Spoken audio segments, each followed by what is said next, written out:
Hey guys, it's Ellen here, and today I'm going to talk about the difference between a regular watercolor brush and a water brush pen here. I'll go over how I painted both of these and what the subtle differences and big differences are between the two, and why you would want either or. So if you have any questions, please leave them in the comment section, and let's get started.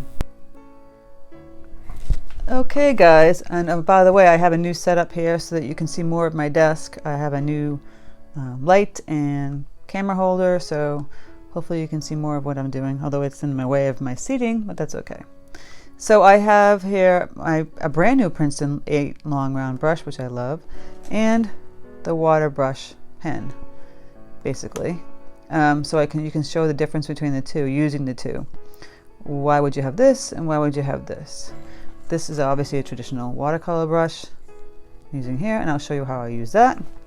And then this is the water brush pen, basically, right?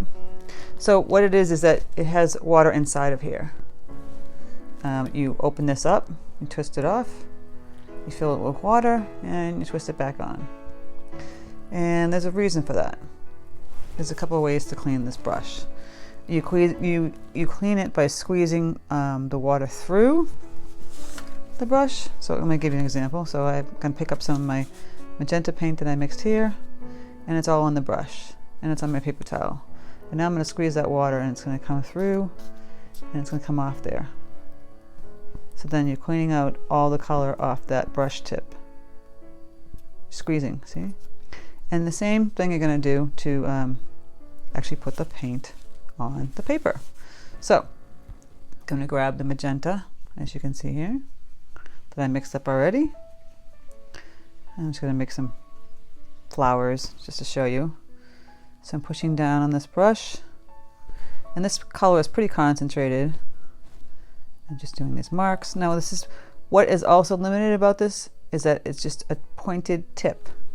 You're not going to have the variety of other brushes that you have with the watercolor brushes, which is you can have a fan brush, you can have an oval brush, you can have a flat wash brush, you can have an angular brush, you can have a liner brush.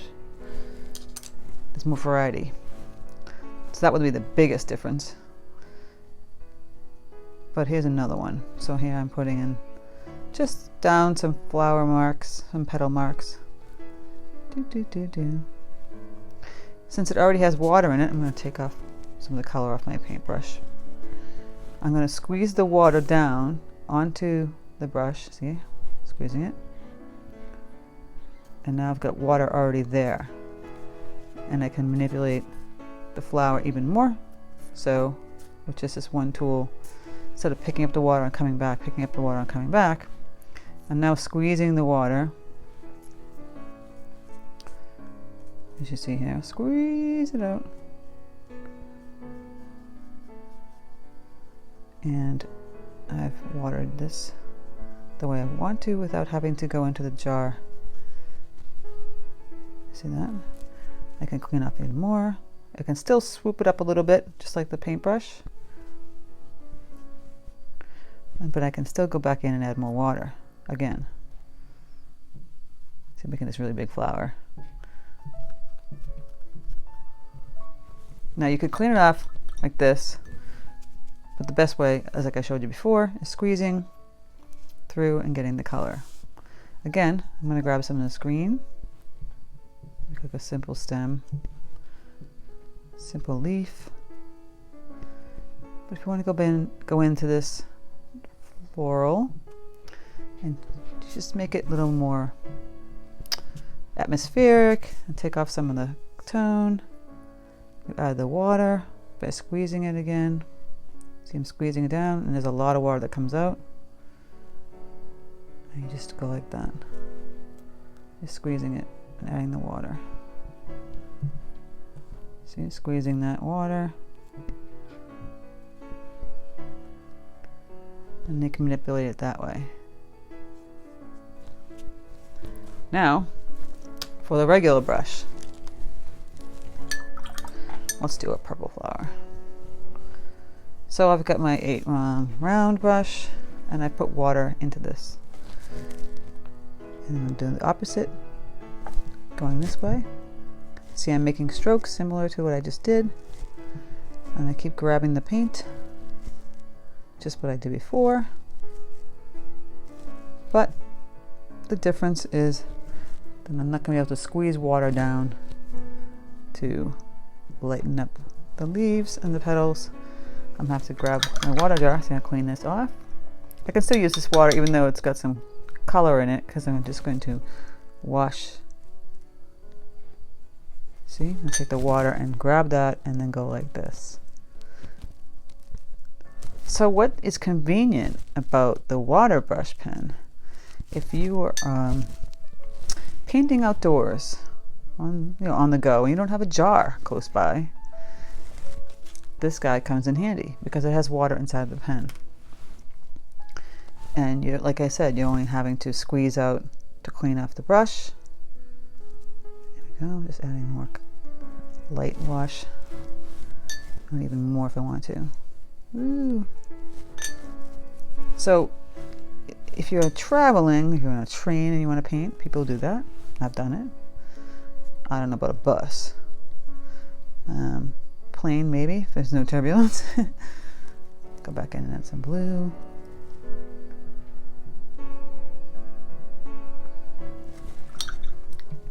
And you can use the water brush pen in that manner. And I'm just going to go like that. And you see, with the brush, I'm having to grab the water and go in and fix that. And that's just a subtle difference between the two. I say the biggest one is that with a regular brush, you have more features you can have with the different types of brushes. Oops, I have a liner brush. I'm trying to find my other little small brushes. Oh yes, this guy. We have another oval brush. So they make different petals. I mean, you're very limited with the water brush pen, with the type of flower you can make or whatever, because of the way it is created. But the advantage of it, like I said before, is that if you're on the go and you have some palettes already configured, you can just squeeze the water like I just did here on the cake pans. I'm showing you, squeeze that water to activate it. You don't need to grab a jar if you don't have a jar of water, but you might have a water bottle you could fill this up with. Go and add some gold accents in here on the flower. They just go like that.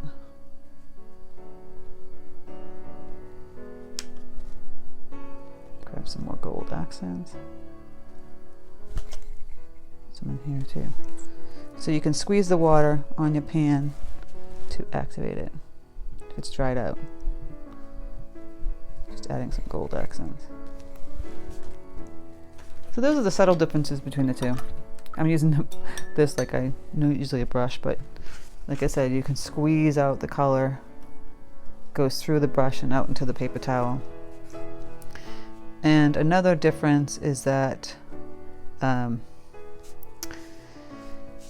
don't know if you could really splatter the paint on this. I can try it, but I don't think so. So you know how sometimes you want to splatter the paint? I'm going to get this pretty wet.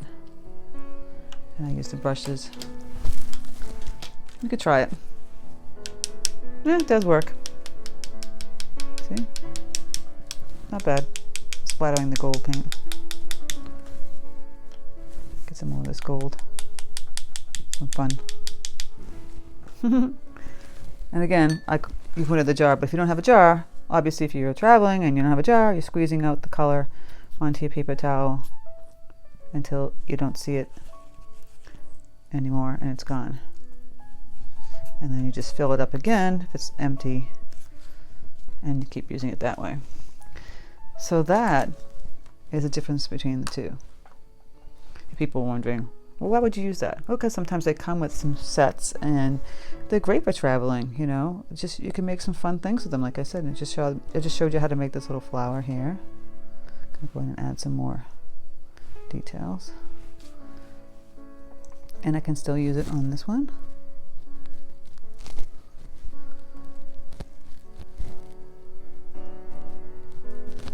Just go in and add little details. But there's just a subtle difference between the two and how you would actually physically use them. Personally, I would prefer using a watercolor brush, but if I was traveling and I was on a train or sitting outside and didn't want to wreck my nice brushes, I would use this water brush pen because I can create something pretty without having to worry about damaging the tip of this guy, because not everybody's going to have the cover that it came in and protect it. So just another thing you might want to know. So I hope you enjoy this little tutorial on how to use, well, what the difference is between a regular brush and a water brush pen. Don't forget to check out my Patreon. On Thursdays I have exclusive tutorials over there. I have my acrylic channel called Amazing Art. It's fun. Just check it out. The link is in the description box.